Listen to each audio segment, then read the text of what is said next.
విషకన్య 8వ భాగం 7వ భాగంలో సరస్వతి సుధను పూర్తిగా లొంగదీసుకుంటుంది. హిప్నాటిజం తోటి తర్వాత బట్టలు కూడా తగలబెట్టడం అలాంటివి. సుధ పూర్తిగా డీలా పడిపోతుంది. మేనక ఆమెను తీసుకెళ్ళి తన రూమ్లో ఉంచుకొని ఊరికి పంపించేయాలని నిర్ణయించుకుంటుంది. కథ కొనసాగుతుంది. తలుపు కొట్టిన చప్పుడుకు బద్ధకంగా లేచి విసుగ్గా తలుపు తెరిచింది మేనక. ఎదురుగా సరస్వతి కనిపించింది. ఏదో అనబోయి ఆమె వెనక నిల్చుని ఉన్న యువకుడిని చూసి ఆగిపోయింది మేనక. 9 దాటింది, ఇంకా నువ్వు కూడా నిద్రపోతున్నావేం? రాత్రంతా నిద్రలేదు. సుధ గొడవ చేసిందా? మేనక సమాధానం చెప్పలేదు. ఆమె వెనక నిల్చుని ఉన్న యువకుడిని సాలోచనగా చూసింది. కమలాకర్, సుధ అన్నయ్య. అతను నమస్కరించాడు. మేనక ప్రతి నమస్కారం చేసింది. సుధను లేపనా అడిగింది సరస్వతి. వద్దు, నేను లేపి తీసుకొస్తాలే.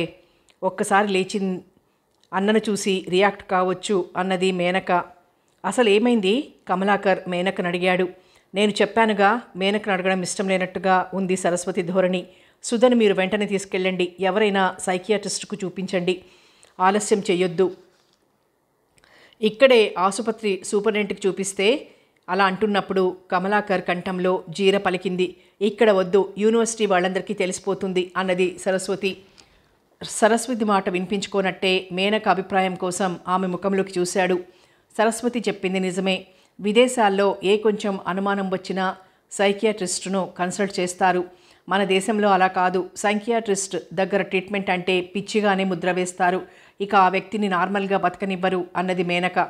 కమలాకర్ ముఖంలో బాధ స్పష్టంగా కనిపిస్తోంది. బాధపడకండి, మీరు ఊరికి తీసుకెళ్తున్నారుగా. వాతావరణం మారితే సుధ మళ్ళీ నార్మల్ కావచ్చు. ఇప్పుడు మామూలుగానే ఉంది. కాకపోతే రాత్రిళ్ళు భయంతో ఏదేదో మాట్లాడుతున్నది. తనకు సెక్యూరిటీ ఉందనే అభిప్రాయం కలిగినప్పుడు ఆ భయం పోతుంది. వెంటనే మీ ఊరు తీసుకెళ్ళండి. ఇవాళే సాయంత్రం బండికి వస్తూ టికెట్లు బుక్ చేసి వచ్చాను అన్నాడు కమలాకర్. సుధను లేపు అన్నది సరస్వతి. మీరు వెళ్ళండి, నేను ఒక అర్ధగంటలో తీసుకొస్తాను అన్నది మేనక. సరస్వతి ముఖం చిట్లించుకున్నది. అలాగేనమ్మా, రండి వెళ్దాం అంటూ గిర్రును తిరిగి ముందుకు సాగాడు. అసహాయంగా ఓసారి వెనక్కు తిరిగి మేనకను చూసి అతని వెనకే నడిచింది సరస్వతి. మేనక రిలీఫ్గా ఫీల్ అయింది. తను వెళ్ళి కాఫీ తాగి సుధకు ఫ్లాస్క్లో కాఫీ తెచ్చింది మేనక. చిన్నగా సుధను లేపింది. సుధ ముఖం కడుక్కున్నాక మేనక కాఫీ ఇచ్చింది. రాత్రి నిన్ను చాలా హైరాణ పెట్టానా? పశ్చాత్తాపడుతున్నట్టుగా అన్నది సుధ. అదేం లేదు. సుధా, మీ అన్నయ్య వచ్చాడు.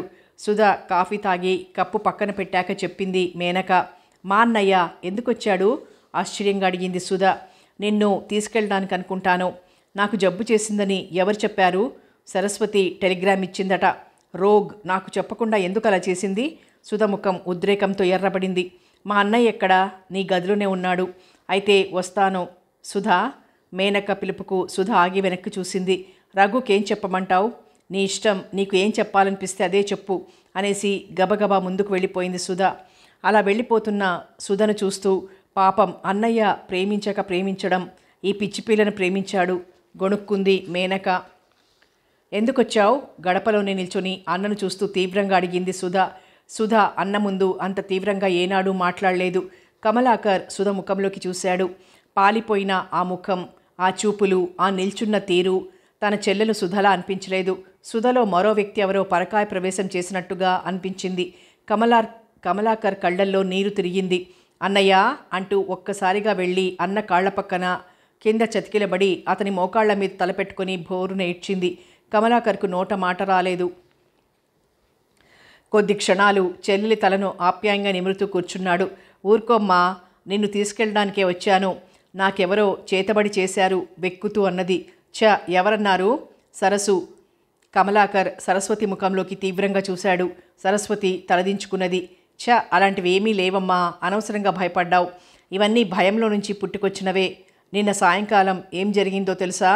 తెలుసు. పెట్టెలో ఉన్న నీ బట్టలు కాలిపోయాయి. అది ఎవరో కావాలని నిన్ను భయపెట్టడానికి చేసిన పని. కమలాకర్ సుధ తల నిమురుతూ అన్నాడు.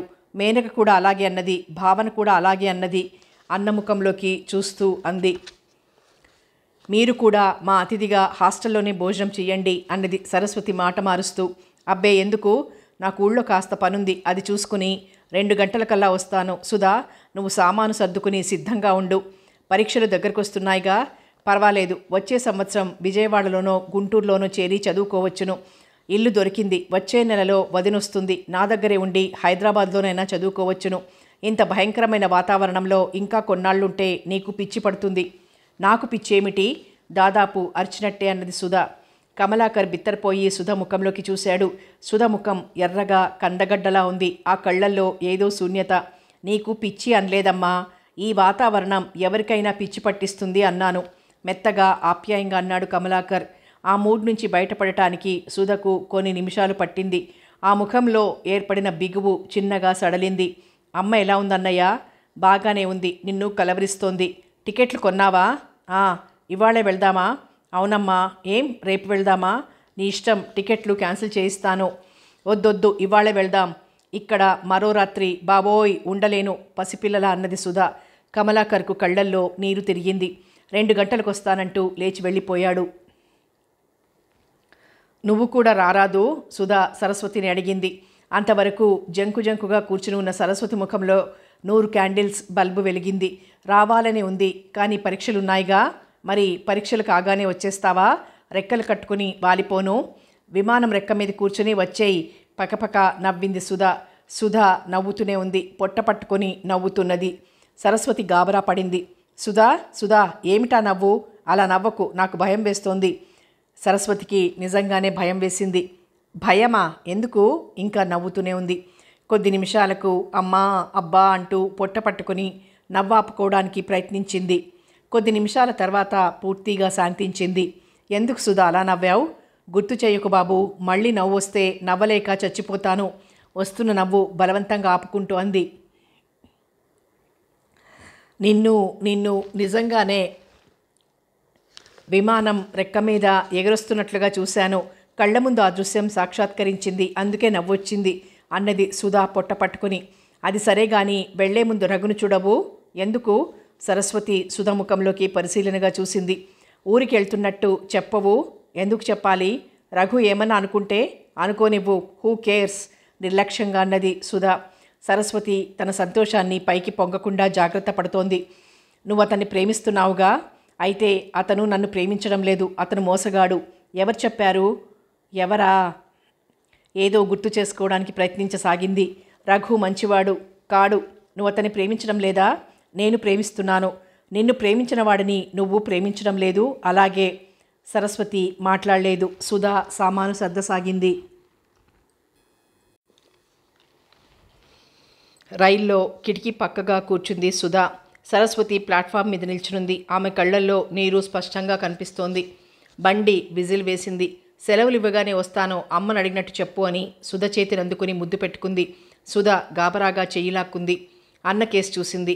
కమలాకర్ పక్కన కూర్చున్న యువకుడితో ఏదో మాట్లాడుతున్నాడు.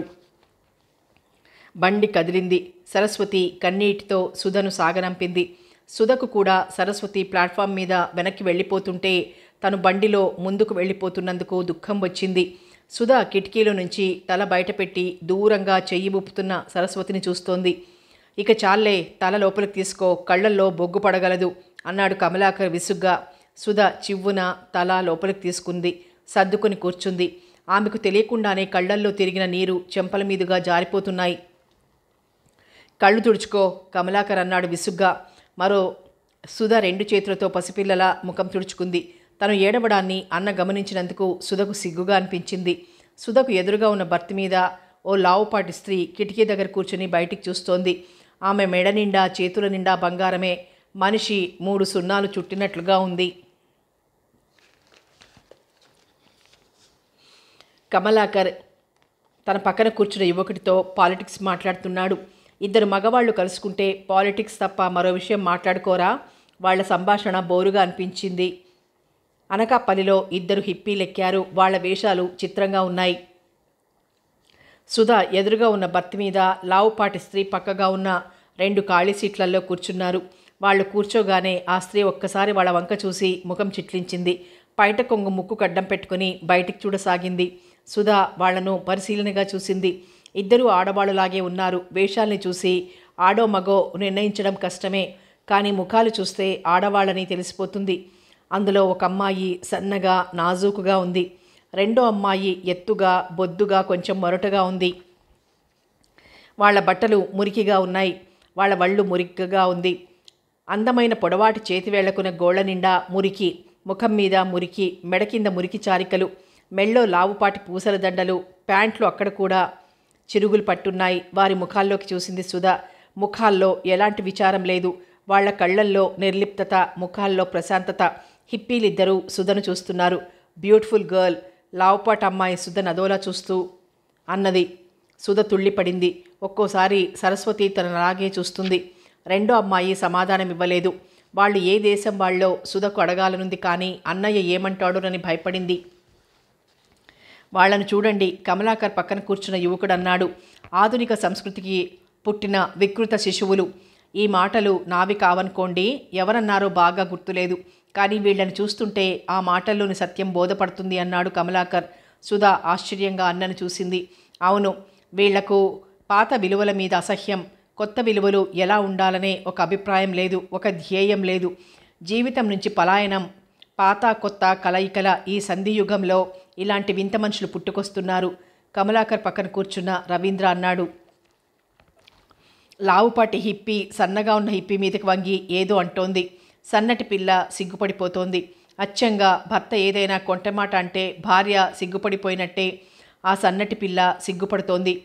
లావుపాటి పిల్ల సన్నటి పిల్ల నడుము మీద చేయి వేసి కొంచెం దగ్గరగా లాక్కుంది.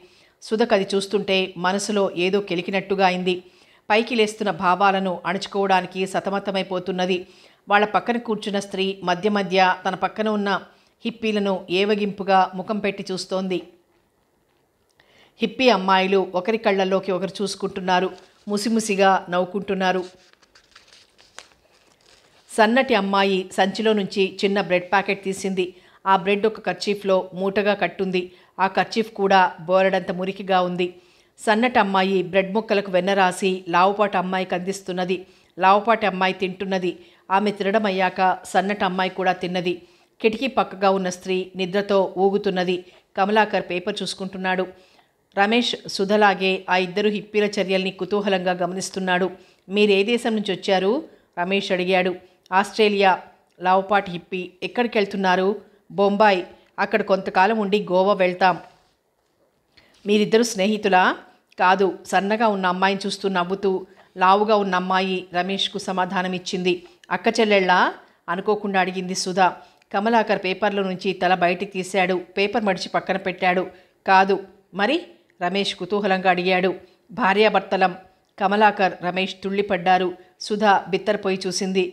నువ్వు మగాడివా? కమలాకర్ అడిగాడు. లావుపాటి హిప్పీ పక్కపక్క నవ్వింది. మగవాడిలాగే నవ్వింది. సన్నటి హిప్పీ కిసుక్కున ఆడపిల్లలా కాదు, కొత్త పెళ్లి కూతురిలా నవ్వింది. భార్యాభర్తలుగా ఉండటానికి ఒకళ్ళు మగవాళ్ళు కావాలా? జ్ఞాని అజ్ఞానికి వేదాంతంలోని కిటుకు చెప్పినట్టుగా అన్నది లావుపాటి హిప్పీ. సుధకు ఎలాగో అనిపించింది. సరస్వతి కళ్ల ముందు మెదిలింది. ఆమె రూపాన్ని వెనక్కు నెట్టడానికి సాయశక్తులా ప్రయత్నిస్తోంది సుధ. కమలాకర్ నోరు తెరుచుకొని చూస్తున్నాడు. కొన్ని దేశాల్లో ఇలాంటి వివాహాల్ని చట్టబద్ధం చేశారు. హిప్పీ అన్నది. మీ పేరు? రమేష్ అడిగాడు. నా పేరు లిండా. నా భార్య పేరు మ్యాగీ అన్నది లావుపాటి హిప్పీ.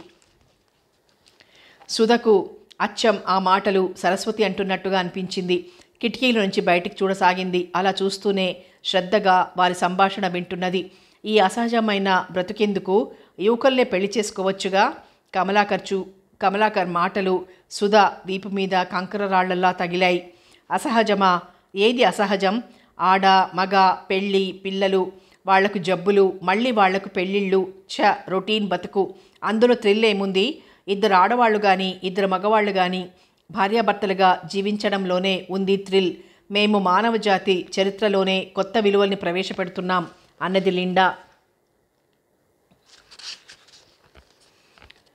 ఇది నైతిక పతనం. మీ ప్రభావం మా యువత మీద కూడా పడుతుంది. చిచి చిత్కారం చేశాడు కమలాకర్. నీతి అంటే ఏది నీతి? మీకు అంటే బూజు పట్టిన సాంప్రదాయాలను అంటిపెట్టుకుని లోపల కుళ్ళిపోవడమేనా? కృత్రిమ బంధాలు అంటే మానవుడు ఏర్పాటు చేసిన బంధాల్లో మానవులు కట్టుబడి బానిసలుగా బతకటమేనా నీతి అంటే? మీ దేశంలో బొత్తిగా ఇలాంటిది లేదని మీరు చెప్పగలరా? హాస్టల్స్లో కొందరు ఇలాంటి వాళ్ళు మీ దేశంలోనూ ఉంటారని విన్నాను. అయితే వాళ్ళు ఇలాంటి సంబంధాలను రహస్యంగా దాచిపెడతారు. అదేదో తప్పుగా భావిస్తూ లోపల కుమిలిపోతారు. అదే మేము ధైర్యంగా బయటికి చెప్పేస్తాం, హాయిగా బ్రతుకుతాం హాయిగా బ్రతుకుతారా? చిచి అన్నాడు మళ్ళీ కమలాకర్. మానవులు నిర్మించిన కొన్ని సాంప్రదాయాలను తప్పక అంటిపెట్టుకుని ఉండాలని నేను అనను. కాల పరిస్థితులకు అనుకూలంగా భావాలు మారాలి. కానీ ఇదేమిటి? ఇది ప్రకృతి విరుద్ధం కాదా? అందరూ మీలాగే ఊహిస్తే మానవ సమాజం ఎలా పెరుగుతుంది? అన్నాడు రమేష్.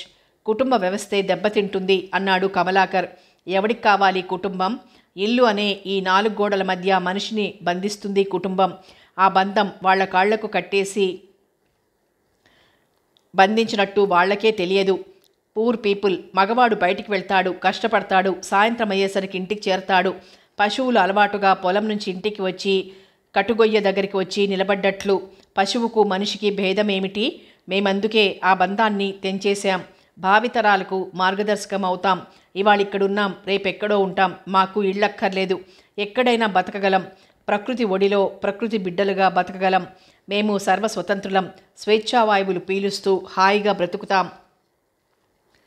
మీరు పని కూడా చెయ్యరు. పశువులు కూడా తమ ఆహారం సంపాదించుకుంటుంటాయి. మీరు? కమలాకర్ అన్నాడు. పని చెయ్యాలా? ఎవరి కోసం? ఇతరుల కోసం లాభాలు గడించి పెట్టడానికా? ఒక పనిచేసే వ్యక్తి 10 యూనిట్ల పనిచేసే అతనికి దక్కే ప్రతిఫలం 1 యూనిట్ మాత్రమే. మిగతా 9 యూనిట్ల ప్రతిఫలాన్ని అసలు ఏమీ చెయ్యని వాడే అనుభవిస్తాడు. సన్నటి అమ్మాయి అంది. అందుకోసం సమాజం నుంచి పారిపోతారా? సమాజాన్ని మార్చాలి గాని రమేష్ అన్నాడు. మరి మీకు డబ్బెలా వస్తుంది? వాళ్లతో ఇంత గంభీర విషయాల్ని చర్చించడం ఏమిటి అన్నట్టుగా ఉంది కమలాకర్ కంఠం. మా అమ్మ నాన్న పంపిస్తారు. అయినా మాకెంత కావాలి? మా అవసరాలు చాలా తక్కువ. మా వాళ్ళ నుంచి డబ్బు సమయానికి అందకపోతే భిక్షమెత్తుకుంటాం. అవును, ఇంకా చాలా చేస్తారని విన్నానన్నాడు కమలాకర్. అంటే మీరు ఇతరులు సంపాదించే డబ్బు మీదే బ్రతుకుతున్నారుగా అన్నాడు రమేష్. పోనివ్వండి, వాళ్లతో మనకేమిటి? విన్న కొద్దీ అసహ్యం వేస్తోంది రమేష్తో కమలాకర్ తెలుగులో అన్నాడు. ఇలాంటి వాళ్ళని చూస్తే నాకు అసహ్యం వెయ్యదు, జాలి వేస్తుందన్నాడు రమేష్ కమలాకర్తో. వీళ్ల మీద జాలేమిటి అన్నయ్య? దాదాపు అర్చినట్టే అన్నది సుధా. ఏమ్మా, ఏమిటి? నాకేదో అవుతోంది, కళ్ళు తిరుగుతున్నాయి. పక్కకు ఒరిగిపోతున్న సుధను కమలాకర్ పట్టుకున్నాడు. రమేష్ చివ్వున లేచి నిల్చున్నాడు. మీరు ఈ చివరికి జరిగి ఆమెను పడుకోబెట్టండి అన్నాడు కమలాకర్తో. కమలాకర్ సుధను పడుకోబెట్టాడు. రమేష్ హిప్పీల పక్కగా కూర్చున్నాడు. సుధ ముఖం మీద చెమట బిందువులు మెరుస్తున్నాయి. పేపర్తో విసరసాగాడు కమలాకర్. ఏమైంది? సన్నటి హిప్పి అడిగింది. జబ్బు చేసింది, నీరసంగా ఉంది, అందుకే ఇంటికి తీసుకువెళ్తున్నానన్నాడు కమలాకర్. కొద్ది నిమిషాల తర్వాత సుధ కళ్ళు తెరిచింది. చివుక్కును లేచి కూర్చుంది. కాసేపు పడుకో, మంచినీళ్లు అన్నది సుధ. రమేష్ లేచి ఫ్లాస్క్లో ఉన్న కాఫీ మూతలో పోసిచ్చాడు. మంచినీళ్లు అన్నది. మంచినీళ్లు లేవమ్మా, కాఫీ తాగు అన్నాడు కమలాకర్. కిటికీ దగ్గర కూర్చున్నావిడ అతి కష్టం మీద వంగి బెర్త్ కిందగా ఉన్న మరచెంపు తీసి గ్లాసులో నీళ్లు పోసిచ్చింది. గ్లాసుడు నీళ్లు గటగటా తాగింది. ఆ తర్వాత కాఫీ తాగింది. సుధ తేరుకుంది. ఇప్పుడెలా ఉంది? బాగానే ఉంది. రమేష్ లేచొచ్చి కమలాకర్ పక్కన కూర్చున్నాడు. సుధ హిప్పీల కేసు చూసింది. సన్నటి అమ్మాయి లావుపాటి అమ్మాయి భుజం మీద తలవాల్చి నిద్రపోతోంది. సుధకు సరస్వతి గుర్తొచ్చింది. మనసంతా ఏదోగా ఉన్నది. తన మీద తనకే అసహ్యం వేస్తోంది. సరస్వతి మీద కోపం వస్తోంది. మరోసారి వద్దనుకుంటూనే హిప్పీలను చూసింది. లావు అమ్మాయి తన భుజం మీద నిద్రపోతున్న అమ్మాయి తలను జారిపోకుండా పట్టుకొని కూర్చునుంది. సుధకు ఇంటి దగ్గర బొత్తిగా తోచడం లేదు. మూడీగా ఉంటుంది. తల్లి పలకరించినా సరిగ్గా మాట్లాడదు. రాత్రిళ్ళు అప్పుడప్పుడు అరుస్తూ లేస్తున్నది. బంగారమ్మ మంత్రించిన విభూది రోజు సుధకు పడుకోబోయే ముందు పెట్టసాగింది. సుధ ముందు విసుక్కుంది. మొదట విభూది పెట్టిన రోజు పీడకలలు రాలేదు. సుధకు విభూతి మహిమ మీద నమ్మకం ఏర్పడింది. మరో రోజు బంగారమ్మ తాయెత్తు తెచ్చి కట్టింది. సుధ కొంత కోలుకోసాగింది. బంగారమ్మ తాయెత్తు మహిమగా భావించింది. సుధ కూడా అలాగే అనుకున్నది. అసలు విషయం సుధలో వాటి మీద నమ్మకం ఏర్పడింది. ఆ నమ్మకంలోనే ఆటో సజెషన్ సుధ తెలియకుండానే తనకు తానుగా ఇచ్చుకోసాగింది. సరస్వతి రోజు ఉత్తరాలు రాస్తోంది. సుధ కూడా ఒక నెలంతా రాసింది. రోజు రాసింది. రఘు గురించి ఒక మాట రాయలేదు. ఏదేదో పిచ్చిగా రాసింది. సరస్వతిని త్వరగా వచ్చేయమని రాసింది. ఇప్పుడు తను ఆ ఉత్తరాలలో రాసిన విషయాలు సుధకు లీలగా మాత్రమే గుర్తున్నాయి. ఈ మధ్య రఘు గురించిన ఆలోచనలు మనసులోకి వస్తున్నాయి. తనకేమైంది? వైజాగ్ నుంచి వచ్చే ముందు కానీ వచ్చాక కానీ కొంతకాలం రఘు గురించి ఎందుకు ఆలోచించలేకపోయింది? ఆ ఆలోచన రాగానే దాన్ని మరేదో వెనక్కి నెట్టేస్తున్నట్లుగా తనకు అనిపించేది. అతనంటే తనకు పెద్ద ఇష్టమైనట్టుగా ఉండేది కాదు. ఎందుచేత? తనకు మానసిక అనారోగ్యం వచ్చిందా? అంటే రఘు గురించి సరస్వతికి రాసింది. సరస్వతి తన సమాధానంలో ఏమీ రాయలేదు. ఆ మధ్య సరస్వతి ఉత్తరాలు రాయడం తగ్గించింది. సుధకు కారణం తెలియక బాధపడింది. నిష్ఠూరంగా ఉత్తరాలు రాసింది. పరీక్షల వల్ల రాయలేదని, 10 రోజుల్లో వచ్చేస్తున్నానని ఒకరోజు సరస్వతి నుంచి ఉత్తరం వచ్చింది. సుధకు రఘు గురించి తెలుసుకోవాలనుంది, కానీ మళ్ళీ సరస్వతికి రాసే ధైర్యం లేదు. ఆ రోజు రానే వచ్చింది. సరస్వతి వచ్చి దిగింది. సుధ చాలా ఉత్సాహంగా కనిపించింది. అది చూసి బంగారమ్మకు నెత్తిమీద నుంచి ఏదో బరువు దించేసినట్లుగా అనిపించింది. సుధా, ఏమిటి, ఎందుకు అలా దిగులుగా ఉన్నావు? ఆ రాత్రి భోజనాలయ్యాక గదిలో ఇద్దరూ తీరిగ్గా కూర్చున్నారు. రఘు విషయం నీకు రాయలేదని కోపం వచ్చింది కదూ? సుధ మాట్లాడలేదు. దుర్మార్గుడు భావనను పెళ్లి చేసుకున్నాడంటూ సుధ ముఖంలోకి లోతుగా చూసింది సరస్వతి. సుధ ముఖంలో సరస్వతి ఆశించినంతగా మార్పు కనిపించలేదు. నీకు బాధగా లేదా సుధా? ఎందుకో తెలియదు, నాకంత బాధగా అనిపించడం లేదన్నది సుధ. సుధా, నీకు అన్యాయం జరిగిందమ్మా. రఘు నిన్ను మోసం చేశాడు. నువ్వు నాలాగే అయిపోయావు. నేనేది కాకూడదనుకున్నానో అదే జరిగింది. సరస్వతి వెక్కి వెక్కి ఎడవసాగింది. తల బాదుకోసాగింది సరస్వతి. ఊరుకో, ఇదేమిటి అంటూ సరస్వతి తలను పట్టుకుంది. సరస్వతి 2 చేతులతో ముఖం కప్పుకొని భోరున ఏడవసాగింది. మధ్యలో నువ్వేడుస్తావెందుకు? ఏడుపు గొంతుతో అన్నది సుధ. సరస్వతి ముఖం మీద చేతులు తీసింది. కళ్ళు తుడుచుకుంది. నుదురంతా బొప్పెలు కట్టింది. సుధ సరస్వతి నుదురు చూసింది. సుధ, ఇలా జరిగినందుకు నేనెంతో కుంగిపోతున్నాను. పరీక్షలు కూడా సరిగ్గా రాయలేదు. క్లాస్ వస్తుందనే నమ్మకం కూడా లేదు.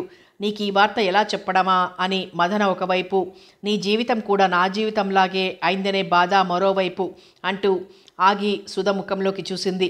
సుధ కళ్ళు దేన్నో దూరంగా చూస్తున్నట్టున్నాయి. మనిద్దరి బతుకులు ఇలా అయ్యాయి. నువ్వు విడోవయ్యావు. సుధ చివ్వున తలెత్తి చూసింది. కళ్ళు నిప్పులు కక్కుతున్నాయి. ఆ మాట మళ్ళీ అన్నావా? నిన్ను చంపేస్తాను. వాడెవడో పెళ్లి చేసుకుంటే నేను విధవను కావడమేమిటి అన్నది సుధ. సరస్వతి సుధ ముఖంలోకి బిత్తరపోయి చూసింది. ఓ క్షణం దీర్ఘంగా ఆలోచించింది. అవును, ఆ చవట విధవ చేసుకోకపోతే నీకేం తక్కువ? బంగారు బొమ్మవు. వాడిని, తలదన్నిన వాడిని ఎంత కట్నమైనా ఇచ్చి నీకు మీ వాళ్ళు పెళ్లి చేయగలరు. సుధ ముఖంలోకి లోతుగా చూస్తూ అన్నది. అవును, సుధ కసిగా అన్నది. సుధా, నాకు చాలా సంతోషంగా ఉంది. ఎందుకు?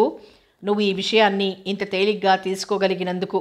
రఘు పెళ్లి భావనతో జరగబోతున్నదన్న విషయం విన్నప్పటి నుంచి ఎంత మానసిక వేదకు గురయ్యానో తెలుసా? భగవాన్, నా సుధ జీవితం నా జీవితంలా కాకూడదని ప్రార్థించేదాన్ని. నాలా నువ్వు ఒక్కసారి మనసిచ్చి ఆ తర్వాత మరొకరిని మనసులోకి కూడా రానివ్వకుండా ఏవేవో పిచ్చి సెంటిమెంట్స్తో జీవితాన్ని నాశనం చేసుకోకూడదని అహర్నిశలు భగవంతుడిని వేడుకున్నాను. ఆపు. నీకు మాత్రం మనసివ్వడం తెలుసనుకున్నావా? నీది మాత్రమే పవిత్రమైన ప్రేమ అనుకుంటున్నావా? నీ మనసు మిఠాయి కాదా? నా మనసు మాత్రం మిఠాయా? అందరికీ దాన్ని పంచడానికి సిద్ధంగా ఉన్నానని నీ భావం, అంతేనా? హిస్టరికల్గా మాట్లాడుతోంది. సుధా 2 చేతులతో దగ్గరకు తీసుకుని గుండెలకు హత్తుకుంది సరస్వతి. ఊరుకో సుధా, నీ బతుకు నా బతుకులా కాకూడదు. సుధా ఒక్కసారిగా నిండుకుండ బద్దలైనట్టు బావురు మన్నది. వెక్కి వెక్కి ఏడుస్తున్నది. పసిపిల్లలా కదిలి కదిలి ఏడుస్తున్నది. ఊరుకో సుధా, నీ మనసు నాకు తెలుసు. నీ ప్రేమ ఎంత పవిత్రమైందో కూడా నాకు తెలుసు. నువ్వు రఘుని తప్ప మరొకరిని పొరపాటుగా కూడా మనసులోకి రానివ్వమని కూడా తెలుసు. అయినా నీ మనసు మార్చి నీ జీవితాన్ని ఎలా బాగు చెయ్యాలనేదే నా బాధ. వెక్కి వెక్కి ఏడుస్తూ అన్నది సరస్వతి. సుధా సరస్వతి గుండెలకు అతుక్కుపోయి ఎంతోసేపు ఏడ్చింది. సొమ్మసిల్లినట్టయింది. బాధపడకు, నన్ను చూడు, నేను బతకడం లేదు. నేను నీలా మోసపోయిందాన్నే. భర్త చచ్చిపోయిన భార్యలు బతకడం లేదు.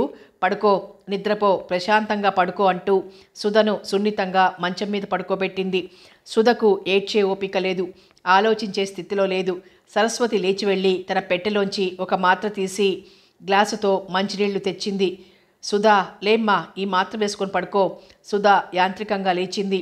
మాత్ర వేసుకుని మంచినీళ్లు తాగి పడుకుంది. సరస్వతి లైట్ తీసింది. బెడ్ లైట్ వేసింది. వచ్చి సుధా తల దగ్గర కూర్చుంది. తల నిమురుతూ, నిద్రపో, ఏమీ ఆలోచించకు. నేను చెప్పేది శ్రద్ధగా విను. కళ్ళు మూసుకో. ఏదీ ఆలోచించకు. నా మాటలే వినిపిస్తున్నాయి నీకు. నువ్వు నిద్రపోయావు, అయినా నా మాటలు నీకు వినిపిస్తున్నాయి. నేను చెప్పేది విను. ఇంకేమీ ఆలోచించకు. నేను నీకున్నాను. మనిద్దరం ఒకే స్థితిలో ఉన్నాం. జీవితమంతా నిన్ను నేను, నన్ను నువ్వు కనిపెట్టుకుని ఉంటాం. నేనున్నాను, నీకు ఇంకెవరూ అక్కర్లేదు. నీ భర్త చనిపోయాడు. తాళి కడితేనే భర్త కాడు. ఆ బాంధవ్యం మనస్సుకు సంబంధించింది. గుండె రాయి చేసుకో, బాధపడకు, నిద్రపో. మరొక మగవాడిని మనసులోకి రానివ్వకు. సుధ పూర్తిగా నిద్రలోకి జారిపోయినట్టు తెలుసుకుంది సరస్వతి. సుధ ముఖంలోకి చూస్తూ సంతృప్తిగా నవ్వుకుంది. తల నిమిరింది. నిద్రపో, ప్రశాంతంగా నిద్రపో అని ఆమె పక్కనే పడుకుని గాఢంగా నిట్టూర్చింది సరస్వతి. వద్దు, నా బట్టలు తీసేయొద్దు. నేను తెల్ల బట్టను కట్టుకోను. నేను విధవని కాను. నాకు పెళ్లి కాలేదు. పెద్దగా పిచ్చిగా అరుస్తూ లేచింది సుధ. సరస్వతి వచ్చిన 4వ రోజు రాత్రి. సరస్వతి తుళ్ళి పడి లేచింది. సుధ తలుపు గడియ తీసుకుని బయటికి పరుగు తీసింది. సరస్వతి ఒక్కంగలో వెళ్ళి సుధను పట్టుకుంది. లైట్ వేసింది బంగారమ్మ. అయ్యో అయ్యో నా బిడ్డ. అమ్మా అరవకు, ఏమీ కాలేదు. సుధకు మెలకువ రాలేదు. చూడు, కళ్ళు మూసుకునే ఉంది. ఏదో పీడకల వచ్చింది అంతే, మీరు పడుకోండి అంటూ సరస్వతి సుధను గదిలోకి నడిపించుకుని తీసుకెళ్ళింది. మంచం మీద పడుకోబెట్టింది. సుధ మంచం మీద పడుకుంది. ఆమె ముఖం ప్రశాంతంగా ఉంది. హాయిగా నిద్రపో అంటూ తల నిమురుతూ కూర్చుంది సరస్వతి. ఉదయం సుధ 8 గంటలైనా నిద్రలేవలేదు. సరస్వతి బంగారమ్మను కూర్చోబెట్టి ధైర్యం చెప్పసాగింది. చూడమ్మా, సుధ రఘును ప్రేమించింది. వినగానే షాక్ అవ్వడం సాధారణంగా జరిగేదే. కొన్ని రోజులు అతన్నే తలుచుకుంటూ ఏడుస్తూ ఉండడం కూడా మామూలే. సుధ మనసు సున్నితమైనది. అప్పుడప్పుడు పిచ్చిగా ప్రవర్తించవచ్చును. మీరు భయపడవద్దు.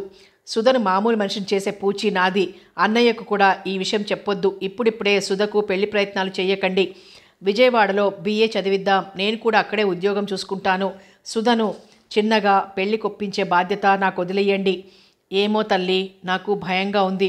నా మీద మీకు నమ్మకం లేదా? అయ్యో, ఎంత మాట అన్నావమ్మా. స్వంత అక్క కంటే ఎక్కువగా కనిపెట్టుకున్నావు. అందుకే అన్ని విషయాలు నాకు వదిలేయండి. మీరు మాత్రం ఏమీ తెలియనట్టే నటించాలి. గొడవ చేస్తే సుధకు నిజంగానే మతిభ్రమణం కలిగే అవకాశం ఉంది. నా బిడ్డకెవరో చేతబడి చేశారు.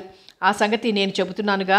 దానికి విరుగుడు కూడా చేయించాను. అందువల్లనే ఈ 2-3 నెలలుగా బాగుంది. ఇప్పుడు అదేం లేదు. ఈ వయసులో ప్రేమించిన వాడు మోసం చేశాడని తెలిస్తే ఏ పిల్ల అయినా ఇలాగే బాధపడుతుంది. అదేదో తల్లి నువ్వే చూసుకో. నలుగురికి తెలిస్తే ఇంకేమైనా ఉందా? దానికి పెళ్ళవుతుందా? బంగారమ్మ కళ్ళనీళ్లు పెట్టుకుంది. నా భయం అదేనమ్మా. అందుకే మీరు అన్ని విషయాలు నాకు వదిలేయాలి. అలాగే తల్లి, నాకంతా అయోమయంగా ఉంది.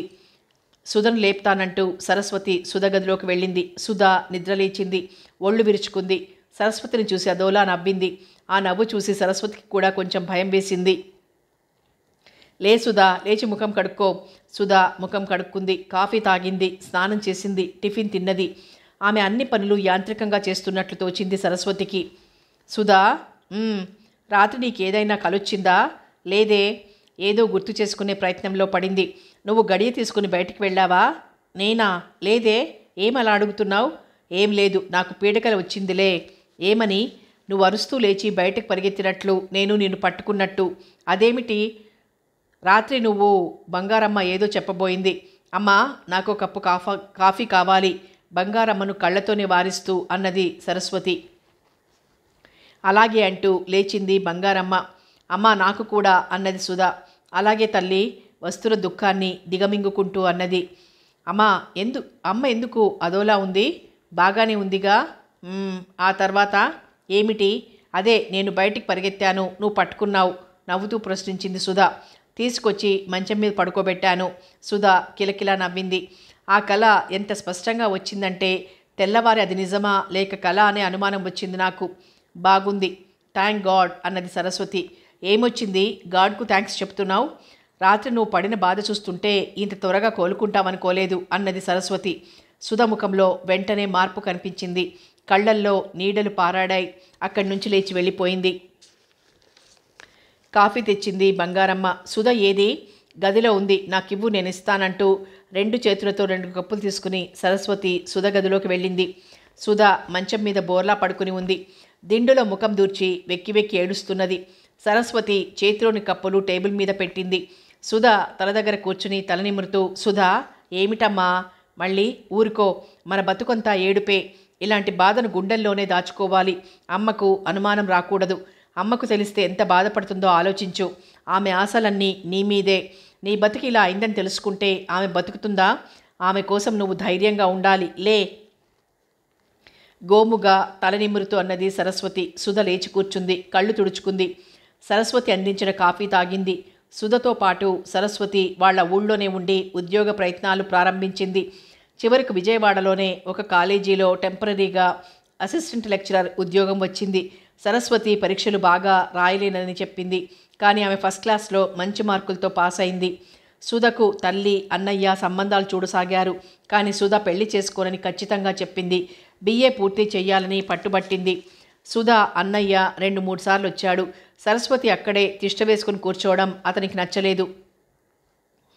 ఎలారా, అది ససేమిరా పెళ్లి చేసుకోనంటున్నది, చదువుకుంటానంటున్నది తల్లి కొడుకుతో అంది.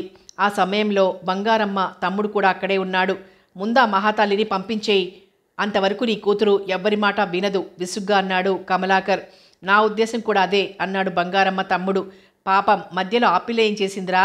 ఆ అమ్మాయి ఉండబట్టే అది మళ్ళీ మన లోకంలో పడింది అన్నది బంగారమ్మ.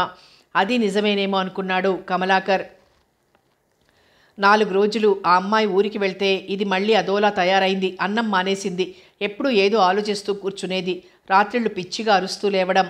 సరస్వతి రాగానే అవన్నీ మానేసిందా? ఆలోచనగా అడిగాడు సుధా అన్న. వెంటనే మానలేదు. మళ్ళీ దీన్ని మామూలు స్థితి తేవడానికి ఆ అమ్మాయికి 10 రోజులు పట్టింది. పెళ్లి చేస్తే అన్ని మూడ్స్ పోతాయి అన్నాడు సుధ మేనమామ. అది చదువుతానంటున్నది అన్నది బంగారమ్మ. అయితే హైదరాబాద్ తీసుకెళ్తానన్నాడు కమలాకర్. అది విజయవాడలోనే చదువుతానంటున్నది. సరస్వతికి విజయవాడ ఆడవాళ్ల కాలేజీలో ఉద్యోగం వచ్చింది. సుధ కూడా అక్కడే చదువుతానంటున్నది. ఇల్లు తీసుకుంటామంటున్నారు. నేను దాన్ని కనిపెట్టుకుని అక్కడే ఉంటా అన్నది బంగారమ్మ. నీ ఇష్టం, నీ కూతురిష్టం అన్నాడు కమలాకర్ విసుగ్గా. సూర్యారావుపేట 2 గదుల వాటా అద్దెకు దొరికింది. సుధ బిఏలో చేరింది. మళ్ళీ మొదటి సంవత్సరంలోనే చేరాల్సి వచ్చింది. సరస్వతి అదే కాలేజీలో పనిచేస్తూ ఉండటం వల్ల ఇద్దరూ కలిసి వెళ్ళి కలిసే వస్తున్నారు. సరస్వతి సుధ మీద మరొకరి నీడ కూడా పడకుండా కాపాడుతోంది.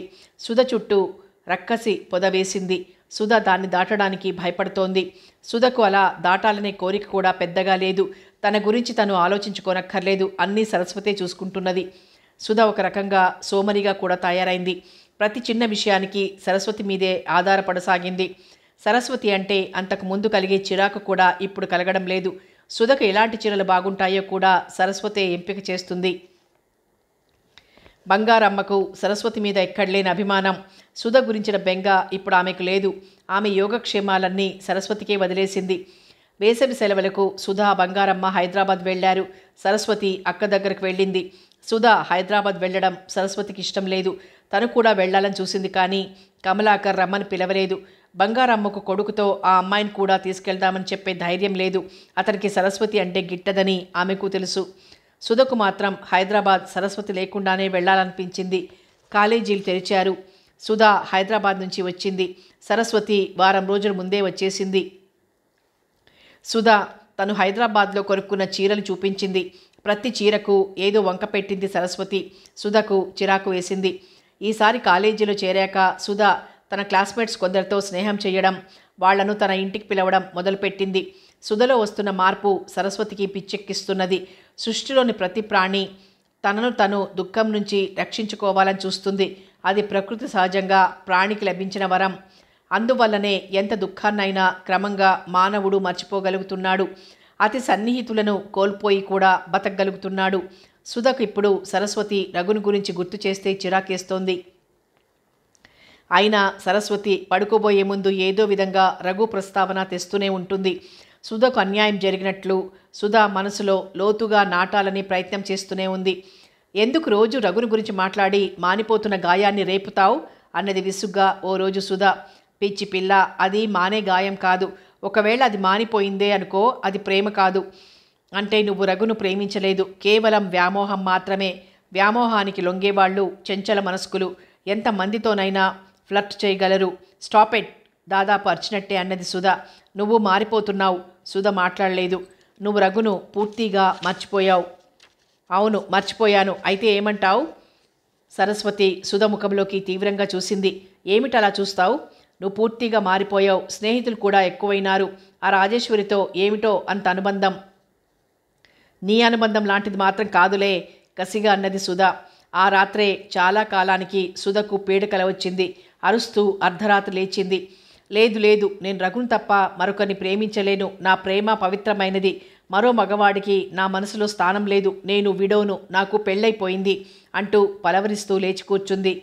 సరస్వతి సుధను బుజ్జగించి నిద్రపుచ్చింది. సుధకు హిస్టరీ లెక్చరర్ రవిచంద్ర అంటే ఇష్టం.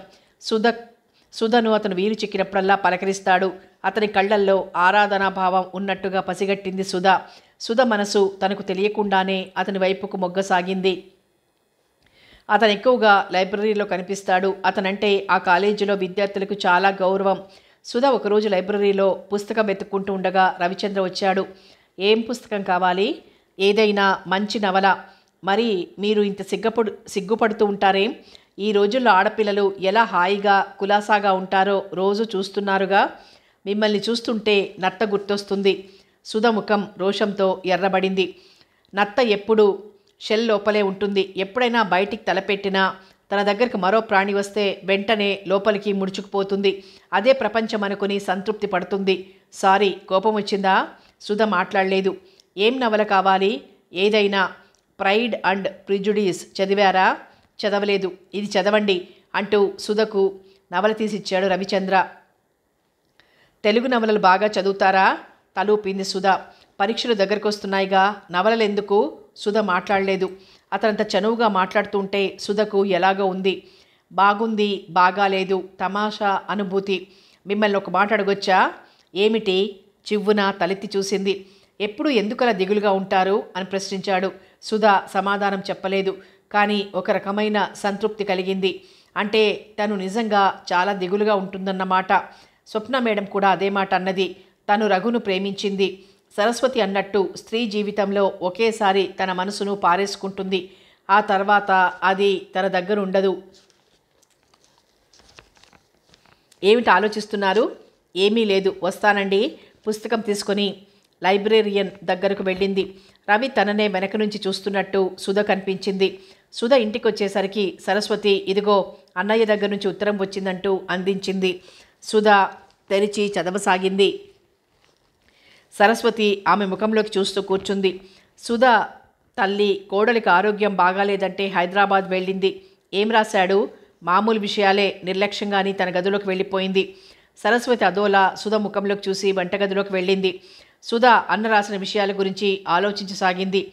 సుధను పెళ్లి చేసుకోమని, గతాన్ని మర్చిపోమని రాశాడు.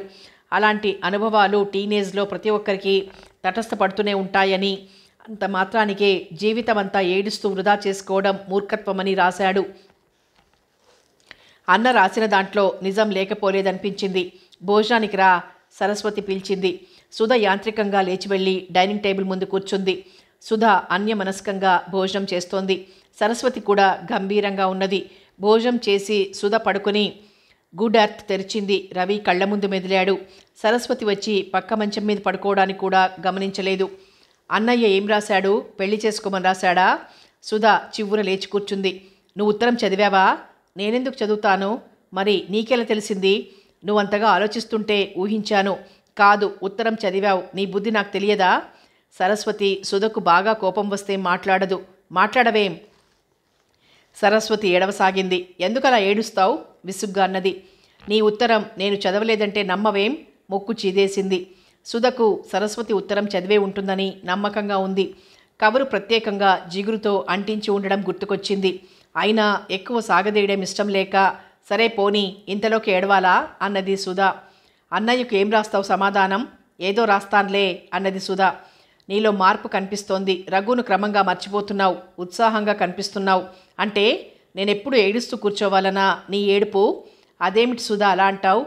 నువ్వు సుఖంగా ఉండడం నాకు ఇష్టం ఉండదా? పెళ్లి చేసుకుంటానని అన్నయ్యకు సమాధానం రాయి. ఆ మాట నువ్వు మనస్ఫూర్తిగా అంటున్నదేనా? సరస్వతి మాట్లాడలేదు. నేను మళ్ళీ పెళ్లి చేసుకుని సుఖంగా ఉండగలిగేలాగే నన్ను తయారు చేసావా? సరస్వతి మాట్లాడలేదు. నీ మనసు బాగా లేనట్టుంది. ఒక కాంపోజ్ వేసుకొని పడుకో అన్నది సరస్వతి.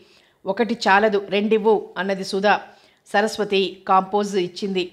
అర్ధ నిద్రావస్థలో ఉన్న సుధ పక్కలో పడుకొని నడుం మీద చెయ్యి వేసి సుధను దగ్గరకు తీసుకుంటూ, నాకు తెలుసు నువ్వు పెళ్లి చేసుకోవు, చేసుకున్నా సుఖంగా ఉండలేవు. నీ సంగతి ఎప్పటికైనా ఆ చేసుకున్నవాడికి తెలియకపోదు. ఆ తర్వాత వదిలేస్తాడు. ఆ తరువాత సరస్వతి చిన్నగా హిప్నటైజ్ చేస్తున్నట్లు చెబుతున్నది. సుధా "మ్మ్, మ్మ్" అంటూ ఊకొడుతున్నది. సుధా పూర్తిగా నిద్రలోకి జారిపోయింది. అన్నయ్యకు సమాధానం రాశావా? రాశాను. ఏది ఇలా ఇవ్వు, నేను పోస్ట్ చేస్తాను. కవరు సుధా సరస్వతికి అందించింది. ఆ రోజు సాయంత్రం సరస్వతి చాలా ఉత్సాహంగా ఉంది. సుధను సినిమాకి తీసుకెళ్ళింది. అక్కడి నుంచి హోటల్లో భోజనం చేసి ఇంటికొచ్చారు. ఇవాళ ఏమిటి అంత ఉత్సాహంగా ఉన్నావు? అడిగింది సుధా. ఏం లేదు, మామూలుగానే ఉన్నాను. నా ఉత్తరం చదివావా? తుళ్ళిపడింది సరస్వతి. చదివే ఉంటావు. నా పెళ్లి గురించి ఇంకెప్పుడూ ఆలోచించవద్దని అన్నయ్యకు రాశాను. అది చదివావు. నీ కోరిక అంతేగా? అవునా? అందుకే ఇంత ఉత్సాహంగా ఉన్నావు. నీ బుద్ధి నాకు తెలియదా ఏం? సుధ కంఠంలో కోపం లేదు, నిర్లిప్తంగా ఉంది. సరస్వతి సమాధానం ఇవ్వలేదు. రఘు భార్యతో అమెరికా వెళ్ళాడట. ఎవరు చెప్పారు? సుధ అడిగింది. రామం చెప్పాడు. సరస్వతి ఆలోచిస్తూ అన్నది. రామం ఎవరు? నా క్లాస్మేట్. అతనికి ఈ ఊళ్ళోని ఉద్యోగం అయిందట. వాళ్ళ ఇంటికి తీసుకెళ్ళాడు. ఎప్పుడు? మధ్యాహ్నం నాకు క్లాస్ లేదు. ఇంటికి వస్తుంటే యూనియన్ బ్యాంక్ ముందు కనిపించాడు. అతను అదే బ్యాంక్లో పనిచేస్తున్నాడు. భార్య ఎంత అందంగా ఉందనుకున్నావు? నువ్వు మాత్రం ఎవరితోనైనా మాట్లాడొచ్చు, ఎవరింటికైనా వెళ్ళొచ్చు. నేను మాత్రం ఎవరితో మాట్లాడినా ఏడుస్తావు, ముఖం ముడుచుకుంటావు, సతాయిస్తావు అని నిలదీసి అడగాలనుకుంది. కానీ అడగలేకపోయింది. అదే తన బలహీనత. రవి పెద్ద రోగ్. ఎవరా రవి? ఏమిటా కథ? అన్నది సుధ వ్యంగ్యంగా. ఈ మధ్య సుధ వెట్టిగా కూడా మాట్లాడుతోంది. అదే మీ హిస్టరీ లెక్చరర్. ఏం చేశాడట? ఏం చేశాడో తెలియదు, కానీ అందరూ మంచివాడు కాదంటున్నారు. సుధ సరస్వతి ముఖంలోకి చూసింది. కాలాంతకురాలు. రవి అప్పుడప్పుడు తనతో మాట్లాడటం గమనించింది. అందుకే ముందుగానే కల్పించి చెబుతోంది. రవితో నువ్వెప్పుడైనా మాట్లాడావా? ఆయన నా లెక్చరర్. మాట్లాడితే తప్పేమిటి? మొండిగా అన్నది సుధ. అందుకు కాదు సుధా, ఊరికే అడిగాను. అతను నీకెలా అనిపించాడని అడుగుదామని. నాకు చాలా మంచివాడనిపించాడు. ఐసీ. సరస్వతి కంఠంలో ఈర్ష్య తొంగి చూసింది. ఈర్ష్య పడుతున్నావా? సరస్వతి మాట్లాడలేదు. పడుకొని ముఖం మీదుగా కప్పుకున్నది. సుధ వెళ్ళి దుప్పట్లాగింది. ఏం కోపం వచ్చిందా? అన్నది. వాడి వాలకం చూస్తుంటే వాడి మనసంతా నీ మీదే ఉన్నట్టుంది. నీకెలా తెలుసు? నాకు తెలుసు. అదే ఎలా? నాకే కాదు, చాలామందికి తెలుసు. ఏమని? అతనికి నువ్వంటే ఇష్టమని, లైబ్రరీలో నిన్ను అప్పుడప్పుడు కలుసుకుంటూ ఉంటాడని. సుధ మాట్లాడలేదు. అతని వైపుకు నీ మనసు కూడా ఊగుతున్నట్లుంది. జాగ్రత్త. మధ్యలో నీకెందుకు ఇంత బాధ? ఏది? ఆ మాట నా కళ్ళల్లోకి చూశాను. సుధ తలదించుకుంది. మాట్లాడలేకపోయింది. పిచ్చి వేషాలు వేశావా? చూడు ఏం చేస్తానో. ఏం చేస్తావేమిటి? సరస్వతి ధోరణి డైరెక్ట్గానే మాట్లాడాలన్నట్టుగా ఉంది. బ్లాక్మెయిల్ చేస్తావా? సుధ రోషంగా అంది. ఏమైనా చేస్తాను. నా ఉత్తరాలు నాకు ఇచ్చేయి. ఏ ఉత్తరాలు? అవే రఘుకు నేను రాసి పోస్ట్ చేయకుండా దాచుకున్నవి. నువ్వు తీసావుగా దొంగతనంగా. దొంగతనంగా తీయడమేమిటి? నీ పెట్టెల ఉత్తరాలు తీసే హక్కు లేదా నాకు? ఎవరిచ్చారు నీకు ఆ హక్కు? నువ్వే. లేదు, అమాయకంగా ఉన్న నన్ను ఊబిలోకి లాగావు. నా మీద అధికారం చెలాయిస్తున్నావు. ఇదిగో సుధా, నువ్వు ఇప్పుడు గింజుకున్నా ఏడ్చినా లాభం లేదు. జాగ్రత్త. నాకు కోపం వస్తే నిన్నేమైనా చేస్తాను. అవును, నువ్వేమైనా చేయగలవు. జీవితాలను నాశనం చేయగలవు. నువ్వు అసలు ఆడదానివి కాదు. అవును, ఆ సంగతి అందరికంటే నీకే బాగా తెలుసు. ఛీ, నీకు సిగ్గులేదు. రాక్షసివి. నా మీద అధికారం చేశావా? చూడు, నా ఇష్టం వచ్చినట్లు ప్రవర్తిస్తాను. నాకు ఇష్టమైతే పెళ్లి చేసుకుంటాను. నీ బెదిరింపులకు లొంగిపోతాననుకున్నావా? సుధా రెచ్చిపోయి హిస్టీరియా రోగిలా అరవసాగింది. నోర్మొయ్. సుధ చెంప చెళ్ళుమన్నది. నివ్వెరపోయి చూస్తూ ఉండిపోయింది సుధ. సారీ, నన్ను క్షమించు. రెండు చేతులతో దగ్గరకు లాక్కుని బావురుమన్నది సరస్వతి. సుధ సరస్వతి చేతుల్లో తోటకూర కాడలా జారిపోయింది. స్పృహ తప్పి పడిపోయింది. సరస్వతి ముఖం మీద చల్లటి నీళ్లు చల్లి ముఖం కొంగుతో తుడిచింది. కొంతసేపటికి కళ్ళు తెరిచింది. పిచ్చి చూపులు చూడసాగింది. సుధా, సుధా. సుధ చూపులు ఒకచోట నిలవడం లేదు. దాహం అన్నది. సుధకు మంచినీళ్లతో పాటు కాంపోజ్ కూడా ఇచ్చింది. నువ్వు నన్ను కొట్టావు, మంచి పని చేశావు. రవి అంటే నా మనసులో అభిమానం ఏర్పడింది. నేను వితంతువును, అలా చెయ్యకూడదని నాకు తెలుసు. అయినా గొణుగుతోంది సుధ. సరస్వతి పక్కన కూర్చుంది. నిద్రపో, నీకు నిద్రొస్తోంది. నీ ప్రేమకు మలినం అంటదు. నీ ప్రేమ అతి పవిత్రమైనది. నువ్వు రఘును కాదని మరొకరికి నీ మనసును ఇవ్వలేవు. మనసు మిఠాయి కాదని నీకు తెలుసు. అనవసరంగా మనసులోకి చెడు భావాలను రానివ్వకు. మనసు కోతి లాంటిది. రఘు నీ భర్త. మానసికంగా అతనితో నీ పెళ్లి జరిగిపోయింది. రఘు నీ భర్త. మానసికంగా నువ్వు వితంతువువి. రఘు చనిపోలేదు, కానీ నీ మనసును విధవను చేశాడు. పక్కనే పడుకుని మంద్రస్థాయిలో హిప్నటైజ్ చేస్తున్నట్టు మాట్లాడుతూ పోతున్నది సరస్వతి. సుధకు ఆ మాటలు స్పష్టంగా వినిపిస్తున్నాయి. కళ్ళు మూసుకునే ఊకొడుతున్నది. సుధ పూర్తిగా నిద్రలోకి జారిపోయింది. సరస్వతి కప్పుకేసి చూస్తూ ఆలోచిస్తున్నది. తను జాగ్రత్తగా ఉండాలి, లేకపోతే సుధ జారిపోయే అవకాశం ఉంది. ఫైనల్ BAలోకి వచ్చింది సుధ. అయినా సుధ మనసు చదువు మీద లగ్నం కావడం లేదు. మొదటి బేలతనం ముఖంలో కనిపించడం లేదు. తోటి విద్యార్థినులతో కలుపుగోలుగా ఉండడం నేర్చుకుంది. అయితే సరస్వతి చూస్తుండగా మాత్రం ఎవరితోనూ చనువుగా ఉండదు. సుధ మీద సరస్వతి పహారా తగ్గింది. కారణం కాలేజీ 2 షిఫ్టులుగా నడపడమే. ఉదయం షిఫ్టులో సరస్వతి పనిచేస్తోంది. సరస్వతి సుధ పేరును ఉదయం షిఫ్ట్లోనే వేయించింది. కానీ తెల్లవారేసరికి ప్రకటించిన లిస్టులో సుధ పేరు మధ్యాహ్నం నుంచి ప్రారంభమయ్యే షిఫ్ట్లో ఉంది. సరస్వతి ప్రిన్సిపాల్ను తనకు మధ్యాహ్నం షిఫ్టుకు మార్చమని అడిగింది. ప్రిన్సిపాల్ ఆ సంవత్సరానికి వీలు కాదని నిక్కచ్చిగా చెప్పింది. సుధ ప్రయత్నించి రవి ద్వారా తన పేరు మధ్యాహ్నపు క్లాసులకు వేయించుకున్న విషయం సరస్వతికి తెలియదు. సుధ సాయంత్రం ఇంటికొచ్చేంత వరకు సరస్వతి ఏదో భయంతో అశాంతిగా ఇల్లంతా తిరుగుతుంది. మరీ తోచకపోతే ఊళ్ళో స్నేహితుల ఇళ్లకు పోతుంది. సుధలో ఆత్మవిశ్వాసం పెరుగుతున్నట్లు పసిగట్టింది. సరస్వతి చేతికి చిక్కిన వస్తువేదో తన పట్టు నుంచి జారిపోతున్నట్లు, ఆ విషయం తనకు తెలిసి అసహాయంగా చూస్తున్నట్లు అనిపించసాగింది. అంతకాలంగా తన రెక్కలు ఎవరో విరిచేసినట్లు, ఇప్పుడిప్పుడే కొత్త రెక్కలు వస్తున్నట్లు, తను కూడా స్వేచ్ఛగా ఆకాశంలోకి త్వరలోనే ఎగరగలదు అన్నట్టు ఓ వింత ధైర్యం క్రమంగా సుధ మనసులోకి ప్రవేశిస్తోంది. ఆ రోజు 8 గంటలైనా సుధ ఇంకా ఇంటికి రాలేదు. సరస్వతి ఒక బంధువుతో మ్యాట్నీకి వెళ్ళి 7 గంటలకు తిరిగొచ్చింది. అమ్మా, సుధ రాలేదా? ఇంకా రాలేదమ్మా అన్నది బంగారమ్మ. అమ్మా, మీరేమీ అనుకోనంటే ఒక విషయం చెబుతాను. ఏమిటమ్మా అది? చెప్పు. నువ్వు నా పెద్ద కూతురివి. నేను ఏదో అనుకోవడం ఏమిటి? సుధ ఈ మధ్య మారిపోతోంది. ఇంటికి త్వరగా వచ్చేస్తూ ఉండమని చెప్పండి.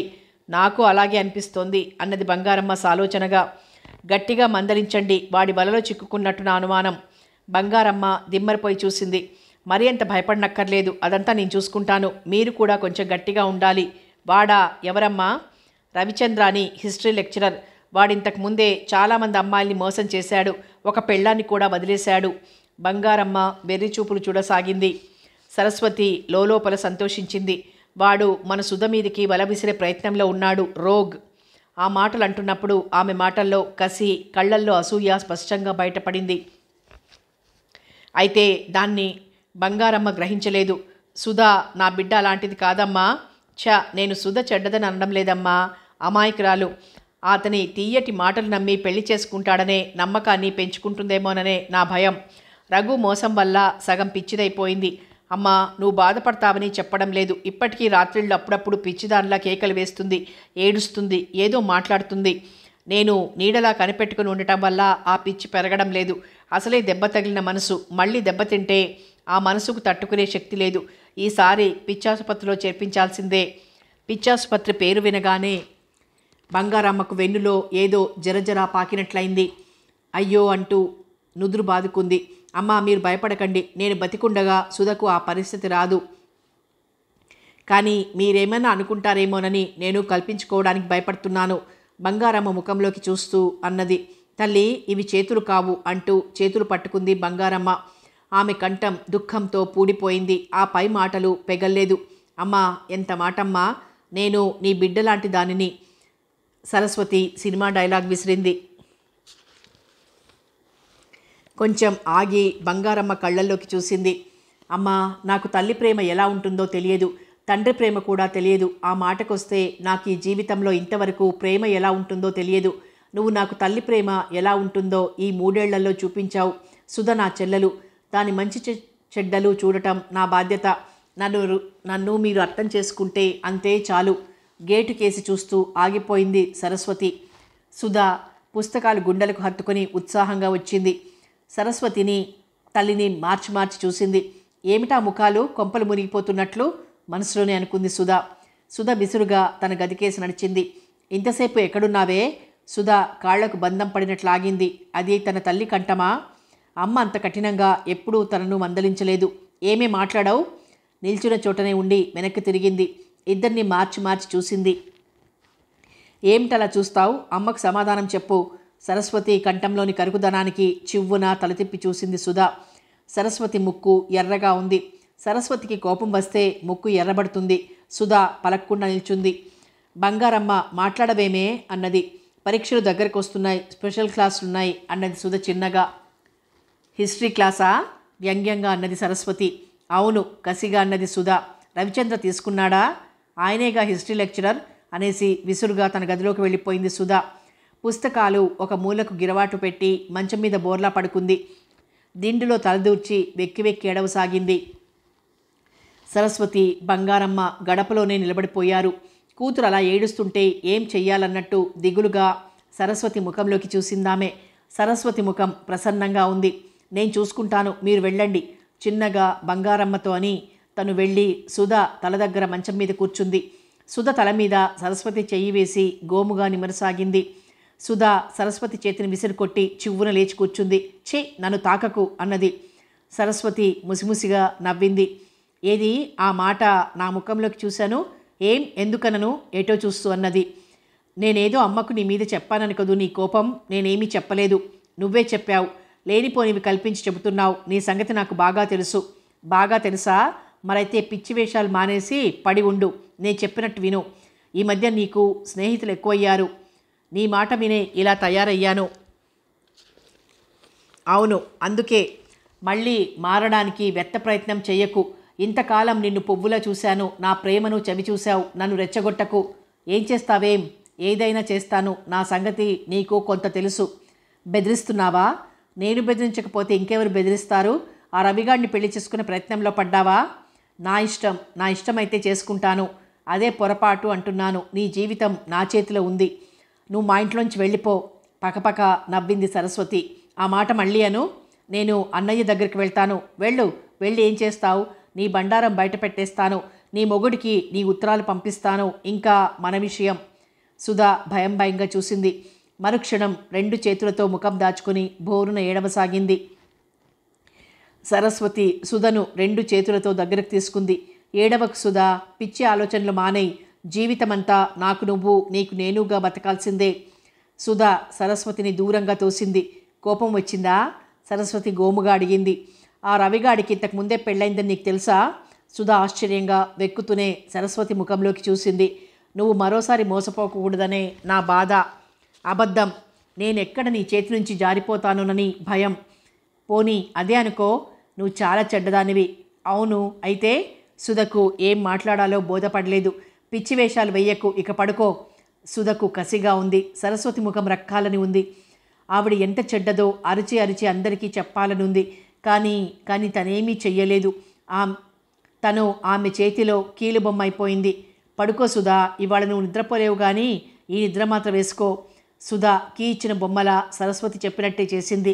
సుధా నిద్రపోతూ ఉన్నది. నిద్రలోనే ఏడుస్తూ ఉన్నది.